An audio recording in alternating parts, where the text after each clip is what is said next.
Welcome back to the Rock Piles High School Football Show as I continue tonight with another look at one of our local programs getting ready for the upcoming season. Coming up, I get the opportunity to sit down with Westmoreland head football coach Jerry Fiorini. And Coach Fiorini and the Bulldogs are coming off a 5-3 season, which is a huge bounce back after going 1-8 the year before. I'll ask Coach what changed within the program to spark that turnaround and what it means to bring back a veteran group and his expectations for competing in a tough Class D this coming season. Make sure to lock in as we talk some Westmoreland Bulldogs football right here on the Rock Pile. Coach, what's happening tonight? Not much, big guy. How you doing? Good to see you again. Yeah, it's good to have you on. I kicked it off last weekend with three coaches. Coach Strife was on. Coach DeCola was on last week. I did watch. You had a great show, man. It's a great Coach show. Strife. Good way to kick off the season. Yeah, it's been fun. 3 great guys and 3 great coaches. You know, Coach, it's hard to believe. I don't know where these summers go. I feel like we don't have summers around here. Once we get in like past 4th of July, I feel you hit August 1st and it's like our summer's over. Crazy. It's crazy. So let's get started. So camp Monday, right? All JV and varsity get started on Monday. How excited are you finally to get the guys going this season? So, we're really looking forward to it. We had a great summer, with passing camps and all that stuff. And what's really nice is we got everybody coming back. We only lost 3 kids last year. 2 kids from Westmoreland and 1 kid from Oriskany. So we basically have our whole roster back. So it's nice. It's nice to go in there knowing what to expect, and I'm looking forward to it. And Coach, let's start with that because, you took over here a couple of years ago, getting back into it. And, it was a team that finished 1-8 the first year, right? And then last season, you guys make a huge stride. And I think you guys finished 5-3. What changed for you guys from that first year to your second year? I think we took the pressure off the kids. We went into the season with no expectations because, like I said, we brought up a whole new crew of kids from you coach Class D football. It's not like we're getting JV kids that are prepared. We're getting kids that come up from modified football, and you're asking them to jump and play varsity football. And Class D is not a slouch league by any means. There's some tough teams in there. So there's some growing pains. So, we said, hey, we're going to use this year to build. We're all juniors and sophomores, and we got whatever seniors we have, but we're going to learn. We're going to go slow, basic stuff, build our confidence. And that's what we did, and we got better and better as the year went on. So we took a lot of pressure off the kids and just lightened things up and just let them play. Do you think there was a particular game last year, or maybe not even a game, a moment last season where you finally said to yourself, the players really started to believe in it, the program was headed in the right direction? So, yeah, I do. I'm going to jump to the Oswego game we played. And I know Oswego's been down in the past. They are a Class A team. The week of Oswego, sickness went through our program. I mean, we had 21 guys to start the roster off. We were practicing during the week with 10 guys, 11 guys. Wow. And I'm like, this is impossible. We're not going to be able to play this game. And I said to our captain, I said, hey, we're going to have to pull the plug on this game. We don't have enough guys. And they're like, no, we're going to play. Like, well, I'm not even sure we're going to have enough. We'll have enough. So the kids, they did. Rallied in, and we went out there and played probably the greatest game, most complete game we played all season. And we ended up beating Oswego, but we controlled the ball the whole game. We drove from the 10-yard line all the way down the field, 90 yards, took 8 minutes off the clock. It was just a great game. Our kids developed a lot of confidence, and that's the game that said our kids started believing. So you talked about the return and experience, and I think one thing when I was going through your stuff this year here was that really stood out to me was you didn't graduate that many seniors. So how important is it for you guys to bring back all this experience to even build off of last year's 5-3 record? It's huge. It's when we got into passing, we started adding more stuff and, to see what the kids can do. And we got a couple kids that can actually play the game, man. There's some good players we got in our team that I'm excited to see. That some are juniors this year and some are going to be graduating. But we got some quality football players in our team. And Coach, I was telling you that, I kicked it off with the 3 coaches last Sunday. And, one of the big common themes with those 3 guys was they're all coming in with senior quarterbacks. And I'm looking at your program, and I think you're right there too, right? Dylan Williams is coming back for another Yes. year. Yeah, How Dylan, special is he? he's great. He's a good, Dylan's biggest problem is he's a competitor. He's a competitor, and sometimes that gets you lose focus, and we're working on him with it. Hey, you're not always going to complete a pass. You're not always going to, throw touchdowns. You're going to throw interceptions. And once he, gets that down, he's a solid player, man. He's a great runner for us. He handles a lot of the running game for us, and he's got a great arm. Where do you think his biggest growth has been for you guys over the last couple of years? Attitude, no doubt. Attitude. So, like I said, when the kid's head's on straight, he can compete with anybody, and he's, sometimes he's his own worst enemy, but, I'm proud of the way he's been acting. He's been a leader for us, and I'm looking forward to his senior year. And I know always with a senior kid coming back, really at any position with the young guys, he's been in the program with you now for, the couple of years that you've been there. How special is it to have a senior leader like him and some of your other ones for the young guys? Well, a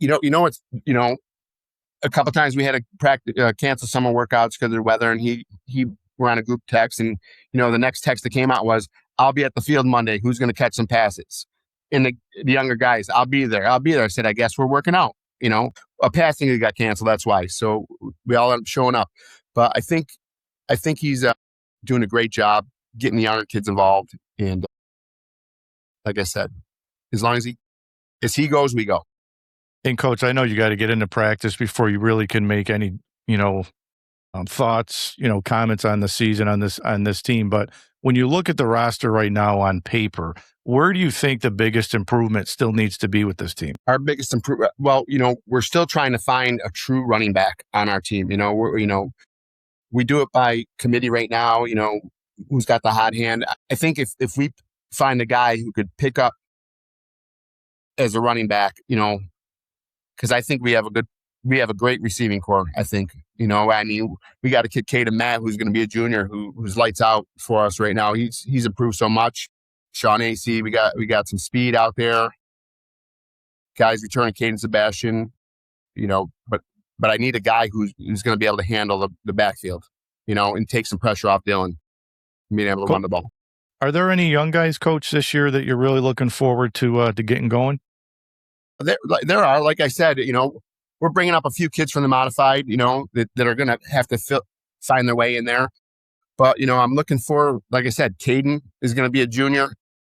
Owen Smith is going to be a star. He's a tough as nails kid. He's 6'2", 225. He's a good size. House. He's a man, and those are the guys that, that you see in successful Class D programs. Those are the guys, and we got a couple of them. We got Landon Voles, who played as a sophomore, played every single play last year for us. Special teams, everything, never came off the field. Special kid, he's from Oriskany. He's gonna be great. Dom Clark's return as a linebacker. Last year he started getting it, as a linebacker. He was just running around as his sophomore year, and he's like, we watched some film, showed him how to watch film, and he got it. So I think he's gonna be tough this year.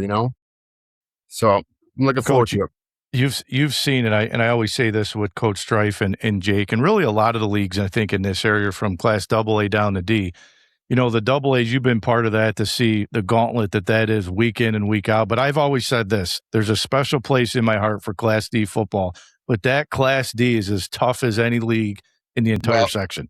Here's the deal. You're right. I've been there and I've coached that. And I've had the luxury of having 50 guys on my roster, right? I've had the luxury of guys playing one way, and I've had the luxury of coaching Division I All-Stars, right? Division I NFL guys.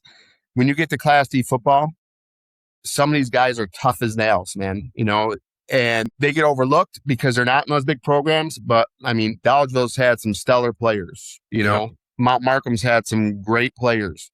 You've had some great players over this. We've had some great players. It's tough nose football, and most of these guys are playing both sides of the football. They're not coming off the field unless it's a kickoff return or something like that. You got to be a special kind of breed to last the season in Class D.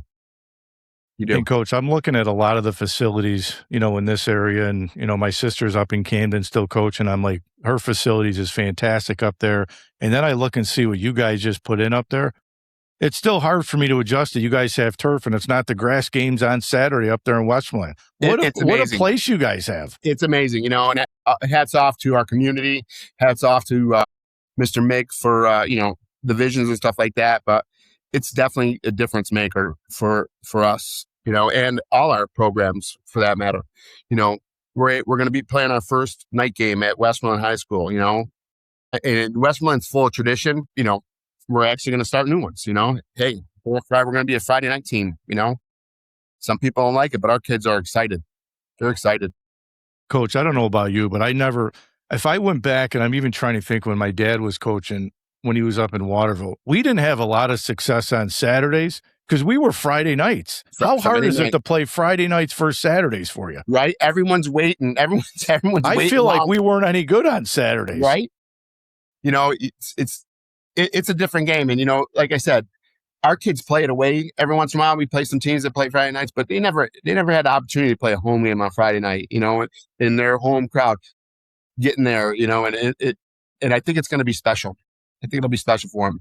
We'll have the band this year being able to play at our games because they couldn't play at our games because they're in band competition themselves on Saturdays. So it's going to be a different atmosphere.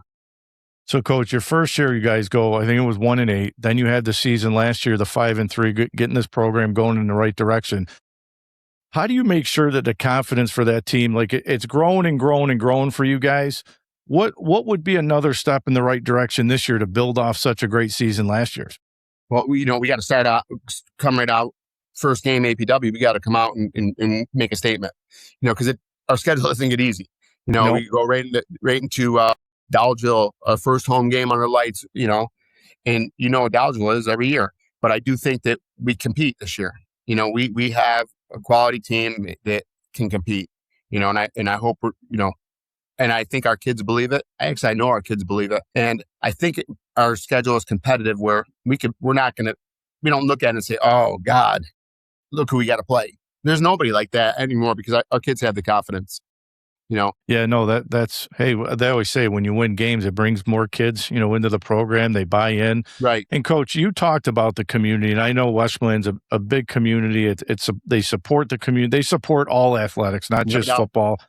What has that support meant to you in all the sports there in Westmoreland? It's been great. I got to tell you, what we really have this year is we have a group of parents involved in our football program that are amazing also.